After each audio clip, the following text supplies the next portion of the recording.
keep it real with ya. Hey everybody, it's me, Minu. Welcome back to the channel. So I'm gonna let you know right now, this video is really just kind of an update video. It's kind of like me making sure the algorithm knows that I have not abandoned this channel. Because I have a lot going on this month. This is like the busiest month of my life. In terms of everything that I'm trying to do all at once. So it's kind of stressful. But I'm also excited, but I'm also stressful. So I'm just gonna give you a little update on how things have been going. And then I'm probably going to talk a lot more about autism, ironically, today, just because I've had some aha moments recently that it's kind of been like super interesting. So, for starters, how are you? How are you doing? Are you doing okay? It's Mental Health Awareness Month. Y'all know how I am when I talk about therapy and venting and, everything that you're struggling with, just kind of getting that out. Like, I'm really big on that. Feel free to share in the comments or in the Discord how you've been doing. I really like to know like how people are holding on because like I know a lot of people it's, spring for a lot of people is kind of like, "Oh, it's spring, it's summer, I'm a person again. I can go outside in the sun and all that stuff." For me personally, I hate spring. Um I was born in, I don't know if this is spring or summer. But I was born in like early summer, late spring, and I hate it because in the South it's so freaking hot and I hate being hot. Um so I don't like summer. I don't like all this sunlight. I don't like being hot. My cats are enjoying it. They're sunbathing. They're having the time of their lives. I hate it. It's when November hits and the sun stops coming out so much and it's more cloudy and all that stuff. I feel like a person again. And I feel like I can go outside and like walk and exercise and like all of these things that people do in the summer. I feel like I can do that in the wintertime. One, because there's not as many people out. But then two, I don't like being super sweaty and hot. So if it's cold outside, I'm not gonna get super sweaty and hot. It's a great time for me. So now we're entering summer in which it's all this change that happens. You're probably moving, changing jobs, everybody's out and about, you're running into people more often.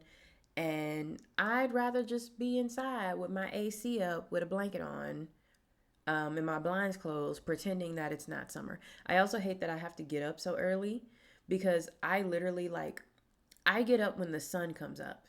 So in the fall and winter, I can sleep more because the sun takes longer to come up. But in the summer, the sun is out all the fucking time. And so I'm literally waking up early and earlier because when the sun comes up, I get up and the cats get up. And so I've been getting up at like 6:30 in the morning because the sun's just sunning. It's just sunning.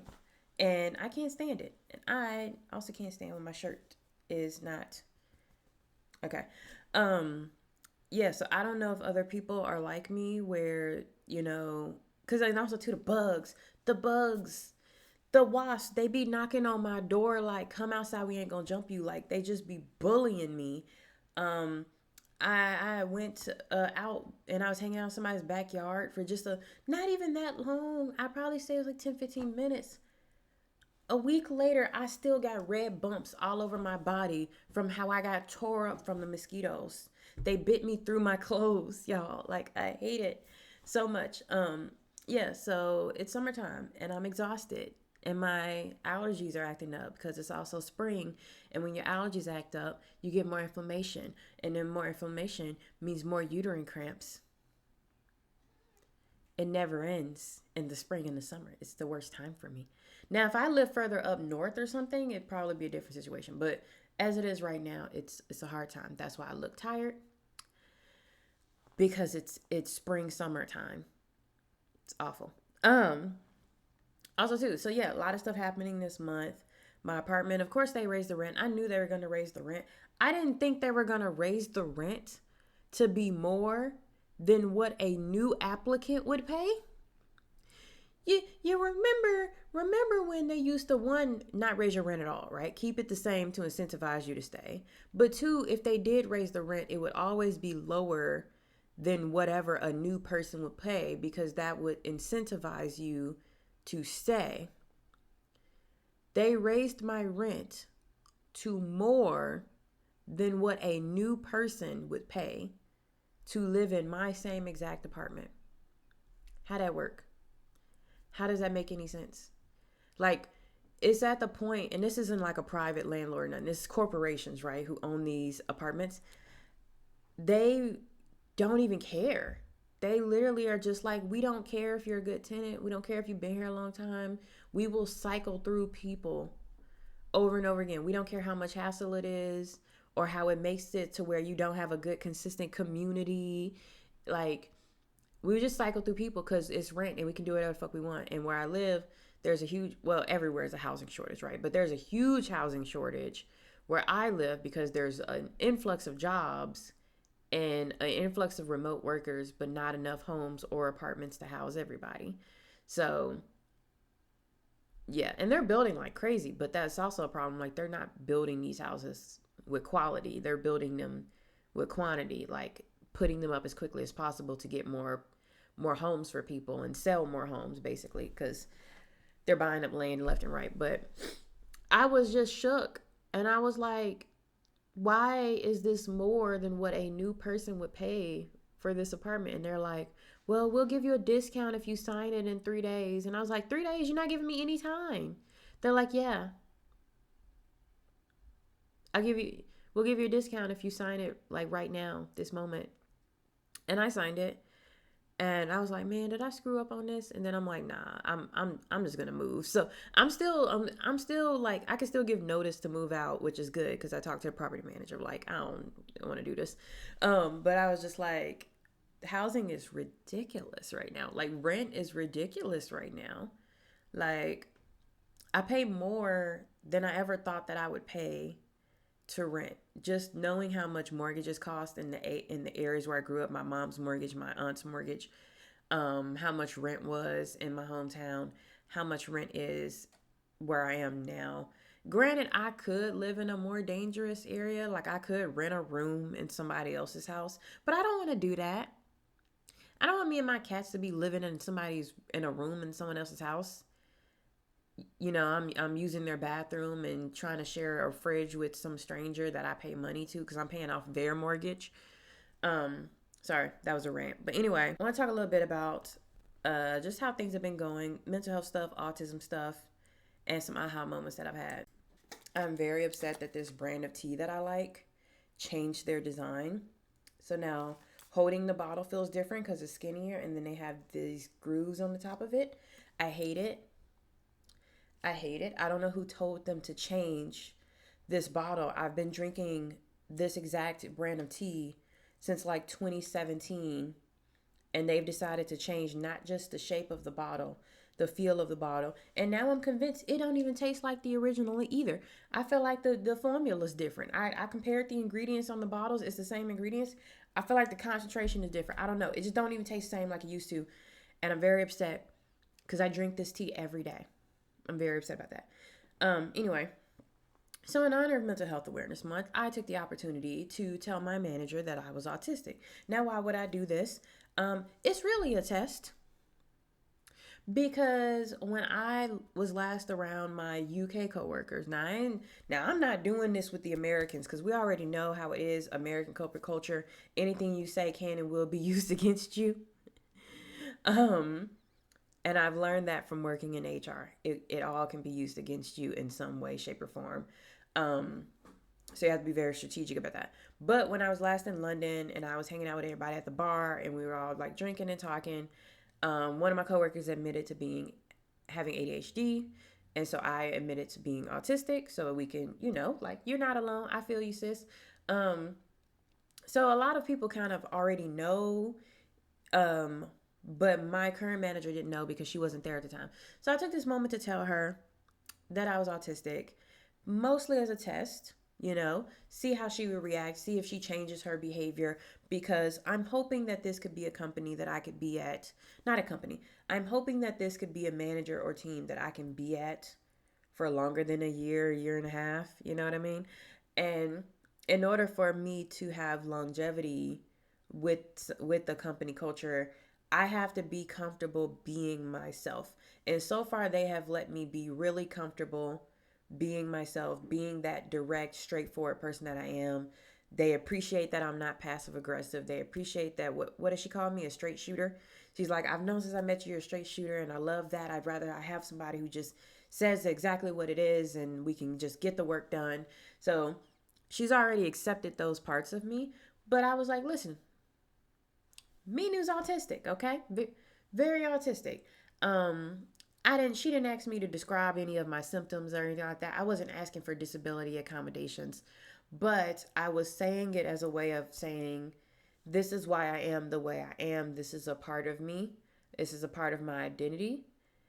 And I need her to accept that and to be accommodating of that emotionally, and be supportive of that. If she changes her behavior after hearing about this, having already known me for the time that she's known me, seeing the quality of the work I do and all that, then I know what's up. And I didn't waste my time. I feel like I've been burned in the past by people who pretend to care about your emotions, your feelings, your mental health, and all of those things, while also storing away in their back of their head their biases towards you. And it's like the second they get upset with you, all of a sudden these things that they were so supportive of in the beginning become things they throw back in your face.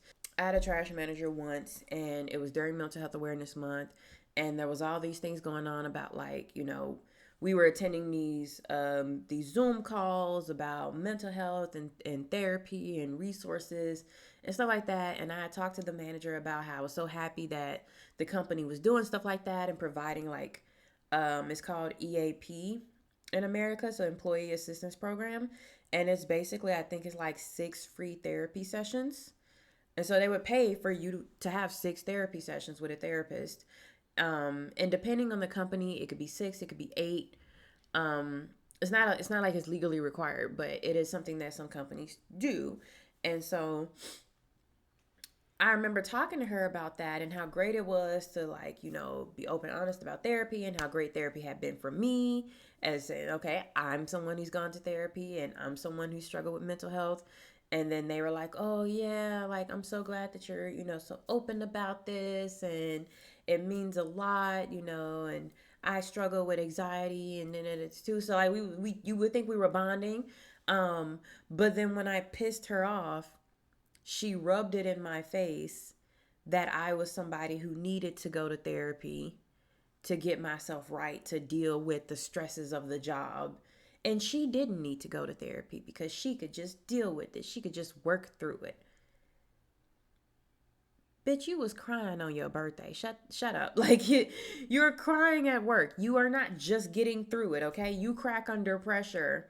You need therapy. That's something you need. Like, it makes no sense to me that you would brag that you don't go to therapy when I actively see you struggling to do anything because of your high anxiety. That's not a healthy person. That's not a healthy work environment. But see how it didn't take long for her to expose her biases. In the moment, they try to say what they think you want to hear. But it didn't take long for her to expose her biases. So that's why I decided to go ahead and, like, on this day, I told my manager I was autistic. If some problems arise from that and it ends up being thrown in my face, well, it's documented that you never said anything like this before, and now you're saying it now. And that's how you protect yourself.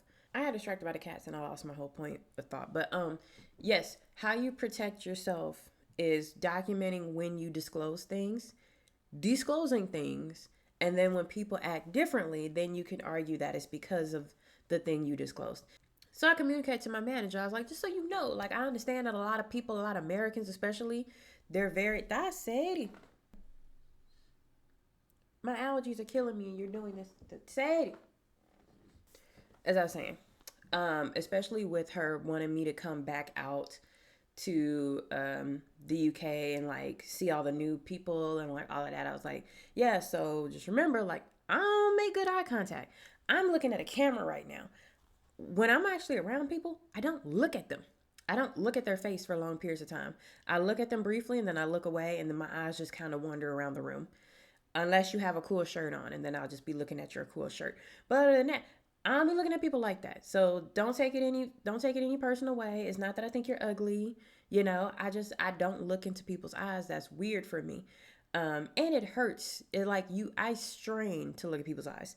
Um, but yeah, so I told my manager about that. The other thing that came up is I was talking to my therapist because I'm still trying to figure out this whole identity thing, right? Like who am I? Who is Minu? And trying to go through the list. And so I was like, well, I mean, I know that I'm smart because I made good grades in school, but I don't think it's ever really been quantified, or if it has been quantified, I haven't been told about it. Like, what is the measure of intelligence here?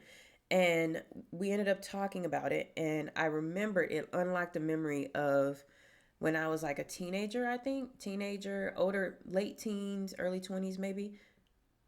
Nah, definitely late teens. I remember my grandmother was constantly calling us about this show that she was watching because she's at home, right? She's retired. She just be watching whatever's on TV.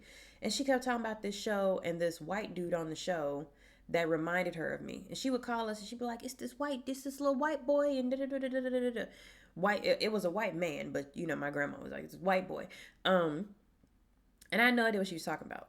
At that point in time, I was really more into like I was playing video games and I was like, I wasn't really watching regular TV. So I had no idea what she was talking about. And then she couldn't say the name for her life because something about black grandmas and pronouncing certain words. And so I was over her house one day and she showed me the show. And this woman had been watching Sheldon from the Big Bang Theory. And every time she watched the show, she was like, that's Minu. That's Minu. Minu's like that. And I was like, and I started watching the show and I was like, okay, grandma, I get it. I'm smart. Thank you. I appreciate it. Fast forward years later to today, to literally this week, I was like, wait a minute. Isn't Sheldon autistic, or is he, a representation of a type of autistic person? I don't know if he's officially autistic in the show. I haven't seen all the episodes, but I hear him mentioned a lot when people talk about autism and representation. And I was like,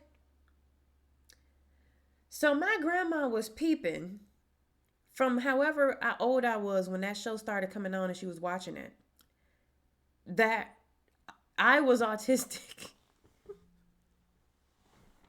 And we all just interpreted it like, oh yeah, that boy real smart. Mina real smart too. Nothing about the autism part of it. And again, like my family didn't even know what autism. We didn't even know what autism was. Like we just knew. We just had this idea of like people are smart, and when they're smart, they're socially awkward, and it just happens like that. There was no idea of what neurodivergence was at all. And it was like this aha moment. And my therapist was like, you need to go back and watch that show. And I was like, damn, am I really like him? Because like I could not connect with them. One, because they were white guys. But two, they all had these like super high intelligence jobs, like neuroscientist and engineer and all this stuff. And I never saw myself as the type of person who was on that level of intelligence. Like, don't get me wrong, when I was younger, I did want to be a neuroscientist. So I did think, I forget her name, but Sheldon's girlfriend slash his love interest in the show. I was like, man, I could have been that if I didn't have a shitty biology professor. Um, but I never saw myself in a way of comparing to them because I'm like, I'm looking at them like, y'all are here. And I'm like here. And my therapist explained to me that basically when you look at them, you have to see not just their intelligence or their autism or whatever, but the fact that behind all of that was parents who cultivated their interest, who put effort into allowing their children to grow and thrive and take on more and more challenging things. And that's how they ended up into those roles. It is very rare that you have somebody who is highly intelligent and they go on and they grew up in a trap house where some days they couldn't even go to school because they were at work trying to make money from the family. And so because they didn't go to school that much, they were truant and constantly like failing on their tests and everything. It's very rare that you see those people go on to become NASA's greatest scientist, you know what I mean? Because of all of these social obstacles in the way. And so it's like, and it made me frustrated because I was like, so if my mom wasn't anti books, I could have been a neuroscientist. Like if my mom had let them put me in, like, I don't know if it was a gifted program or if they just wanted to put me up a grade, but I remember there being a whole discussion when I was in middle school, I think. Elementary, no, it was elementary school, about them wanting to put me up and like trying to identify me for like I don't think it was called it was like called Clue or something. And my mom was like, no, no, no, no, no. She not doing that. No. Keep her in the regular schmegular class with the regular schmegular kids. Um, but if I had parents who were like, yeah, put her up a grade. Yeah, put her in the gifted program. Yeah, oh, you want to be a neuroscientist? Here, go to this tutoring. Like that had actively cultivated my interest in things, because I was real big science kid, and I still love science. I love science. I love psychology. Um, I nerd out about all this stuff in my private life, but if they had cultivated that, I could have gone so much farther. Instead, I have to spend decades in therapy trying to heal from all the fuck shit that my parents put on me because they didn't know what the hell they was doing, but they just kept having kids. You know how frustrated and annoyed that made me? I was just like, man, I could have been in a way better position if I wasn't surrounded by people who didn't like to see other people succeed or surpass them. Annoying. Um, Another autism aha moment I had was I was talking with somebody, and I won't give the full context of it, but I was talking to somebody, and they usually have a very positive expression when I meet them. But that day, and I think it's because they were tired, they had been driving for like over an hour, like because they was on a road trip, and then they came to meet me, and they were just tired. And so they didn't really have any facial expressions. So they weren't emoting when I was talking to them. And I realized that it frustrated me that they were not emoting as I was talking to them. And I had to reflect on that because I was like, why is your why is your face so neutral? And it wasn't that I was mad that their face was neutral just because it was neutral or because I expect people to behave a certain way. I realized I was mad. I was upset because I was expecting I needed them to emote so that I could then mirror their emotions, because I could not muster up the excitement or energy myself. I had a very just neutral, like, I don't like to say I was emotionless, but I was just very even keel. I was very neutral. I didn't feel down. I didn't feel up. I was just here. And usually when I'm just here, my face just looks, I guess my face, I guess maybe I have resting bitch face. I don't know. But usually when I'm talking to people, if they're emoting, I will match that emotion. So I will smile. If they're smiling, I'll smile. If their eyes are doing a certain thing, my eyes will do it. But this person was not doing any of that. So I had nothing to go off of. And I didn't know what that meant because I was like, what is going on? And when I realized that, I was like, how often do I do this? And I started examining my interactions after that. And I was like, oh my God. I literally do this all the time. Like, because there's a lot of times, especially when I'm like close with a friend, that I get comfortable enough to admit that I just don't be feeling strongly about things a lot. I'm not even wrong. I can get depressed. I can downward spiral real quick if I get triggered enough times, or if I'm around someone who triggers a trauma or something. But I don't really, like, I'm not a super bubbly happy person, and I had to talk about that with my therapist, because I realized even with my therapist, when the data quality dropped and her face started blurring out because the internet wasn't doing as well, when that dropped and I couldn't fully see her face, I didn't know what to do with myself. There was a time when she was on the camera and the camera was cutting out part of her, like it was cutting out her mouth or something. I was like, no, I need to see your whole face. And I didn't know why I felt the need to see her whole face until now, because it's like, I need to see your whole face so that I know what face I should be making in response to what you're saying. And my therapist she couldn't help but laugh at me for having this realization, because she doesn't like to tell me stuff. She wants me to have the moment. So it was like, for her, it was like, oh, finally you're getting it. Yeah. It's called being neurospicy, Minu. And I was like, fuck. Again? Another thing? I did not realize I was doing this. I did not realize that I needed the people around me to have certain emotions. And I think is why it's difficult for me with one of my best friends, because she also is just like, and I think it's just because she's very secure in herself. She doesn't emote very strongly. She's just kind of like, it can be whatever. I don't care. We can do this, we can do that. She might smile a little bit here and there, but she's not like, bah, like some people are. And I just be chilling. I was like, fuck am I supposed to do with it? Could be whatever. Like, you're not giving me no type of, you're not giving me anything to go off of. And I struggled so much with friends like that. And that's why I think I love being around people with like ADHD and stuff, because they just have so much energy. And then it's something for me to match with. It's easy for me to read. Like, they're like this. I'm like, I see your anxiousness popping up. I see you getting excited about XYZ. I can do something with that. I can't do nothing if you ain't got no facial expression, if your tone is super even, like you don't have no body language that's obvious for me to read off of. I can't do nothing with that. And I genuinely feel like I flail in those moments because I'm just like, I have nothing to grasp on in terms of how I'm supposed to read the situation. I am looking to other people to tell me how to read a specific situation. And as I even say this now, I'm processing. There were times when I was a kid and I would like seriously injure myself. Like, I'm talking blood running down my arm, like crazy. Like, when I tell people these stories, they be like, "What the fuck, Minu? That sounds horrible." And I'm like, I just got up and walked it off. And it's not that somebody told me to walk it off. I didn't know what to think or feel about the moment. So I was just going around doing my business, probably should wipe this blood up off me.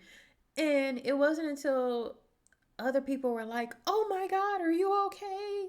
That's a lot of blood," that I was like, "Oh, I should be concerned. I see. This, you know what I mean?" Like, I'm just like, I wait on other people to show me how to react to a situation. And I think that that is wild. So those are all the aha moments that I've had recently regarding my autistic behaviors. It's funny because I'm just like, again, trying to quantify how autistic I am, or how intelligent I am, or how traumatized I am, like how asexual I am, is really, really hard for me because none of these things have definitive, like, you're this level, you're this level, you're this level.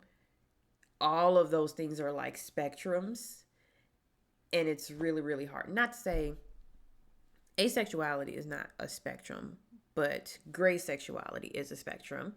Um, and I know a lot of people lump those two in together. So it's not like there's specific levels and defined answers for all of these things. It's kind of like you have to figure it out on your own and like go through your own experiences, which is really weird.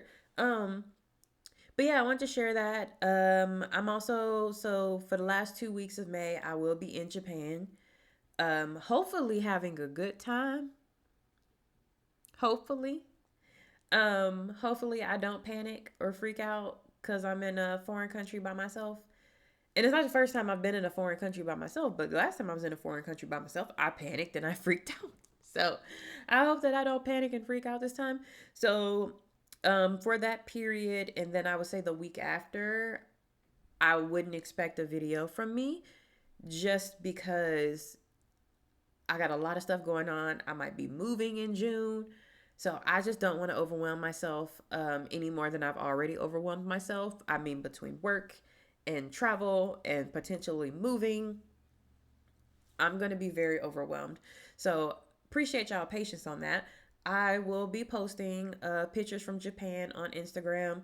It might not be immediate, like as it's happening, because I don't be on Instagram like that. But just like I did with the London photos, where I kind of like chunked it over a period of days, I'll do that because I take a shit ton of photos. So yeah, I will, next time you see me, I'll be back from Japan and I will share with y'all my experience. It's going to be the idea for it, and I'm working on this with my therapist, is for it to be a very restorative thing. Because the last time I was there, I was young. I still young, but I was younger. It was my first time flying. It was my first time traveling by myself. And so it was incredibly stressful, incredibly isolating. Because again, with the autism and stuff, it's hard to make friends. It's hard, especially with Japanese culture, how people try to be very neutral and even and tend to be very shy. Um, and so you got to kind of like, pursue a little bit. So it was a very difficult time for me. And I want to have, and I also met some racist white people there too. It was annoying.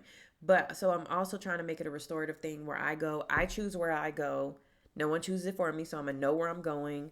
Um, I'm prepared. I've flown a few times now. So I'm be more comfortable flying in and just to be more like, just to have a better time, right? Like go to places I want to go and try and meet people and make friends with people. So I'm hoping that it'll be a much better experience. But I'll tell you, I'll debrief with all of that after I get back and I make the next video go up on this channel. So yeah, like I said, if you like this video, comment below or in the Discord, just an update on how you've been doing, how your mental health has been. Do you have any summer plans? Do you like spring and summer? Like, or are you like me where you're kind of like, it's too fucking hot, I want to stay inside all day? Um, Share your experiences. I know that there are some of y'all that are autistic, that have ADHD. So if you had any like aha moments, I would love to hear about those because it may make me have another aha moment. Um, I'll support me on Coffee. I'm gonna leave a Coffee link down there. The new channel, the horror channel, Meaning's Mortuary, is doing very well. It's doing better than I thought it was. I'm shocked, you know, that people seem to really enjoy, especially my last few videos. So if you guys are interested in that, I'll link the Meaning's Mortuary link down below. It's also a channel for it in the Discord, so you can keep up with the videos that I'm posting. So far, I've made videos about a few horror movies. Recently, I reviewed Parasite the Grey. I've reviewed a Junji Ito manga called Remina. I reviewed the Thanksgiving movie, Satan Slaves 1, Satan Slaves 2. And then hopefully in the future, I'm going to review Gyeongsong Creature, which is a TV show. So there's going to be longer videos. And then I'm probably going to re-upload my Attack on Titan videos over there. I have several Attack on Titan videos that I did not upload here just because y'all wasn't watching it. So I was like, why would I put in the hour? It takes me hours to edit. Why would I put in the hours to edit it? Y'all ain't even watching it. So I'm probably going to upload those on the new channel as well. So if you're into any of that, please go check it out and let me know what you think. But I want you guys to enjoy the rest of your Sunday. Take care of yourself because you deserve it. Drink your water, eat your food, take naps, and I will see you guys in the next video. Bye.